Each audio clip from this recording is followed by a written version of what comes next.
Many know about Pendle Hill, but not all know the history of what really happened. The witch trials in 1612 are the most notorious in Lancashire, with around 20 women being trialled and executed for crimes they may not have committed. This documentary delves into the events of what really happened. In 1612, James I was the King of England.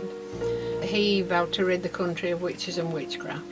They're a group of local people that lived outside society, really. They were very poor, they had no income, no jobs. They were accused of being witches by the local magistrate.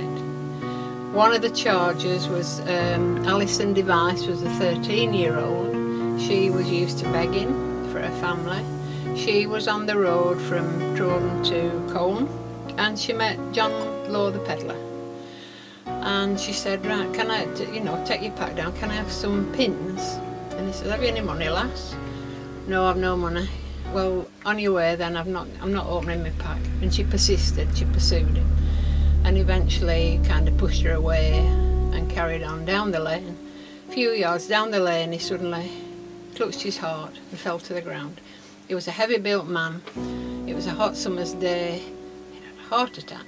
He was taken to a local inn. He did recover, actually. His son was sent for and he was ill for some time, but he did recover. But that was one of the charges. She was accused of having bewitched. And it was as flimsy as that, the evidence that they put on these people. And know it to be factual. Thomas Potts was the clerk of the court at Lancaster when the so-called witches were taken.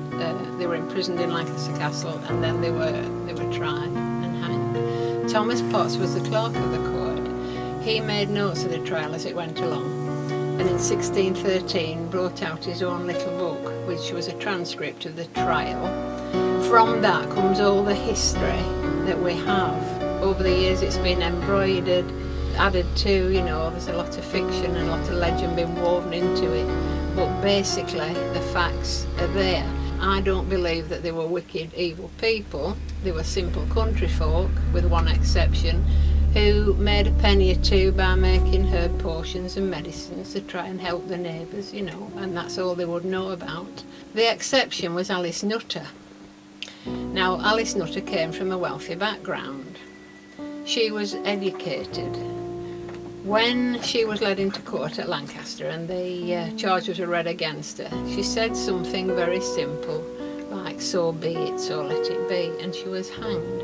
She had the intelligence, she had the wit to defend herself if she'd wanted to, but she made no attempt. James I was out to rid England not only of witches and witchcraft, but also Roman Catholicism. And this comes into the story quite a bit. Although Alice maybe wasn't a practising Catholic herself, she had sympathy for the Catholic faith. She had a brother who was training for the priesthood and a son also involved. It's possible that masses had been held at Roughly Hall, which was the home of the Nutter family at that time. If Alice had spoken out, she would have exposed her family and her friends, so you can say that she actually died a martyr.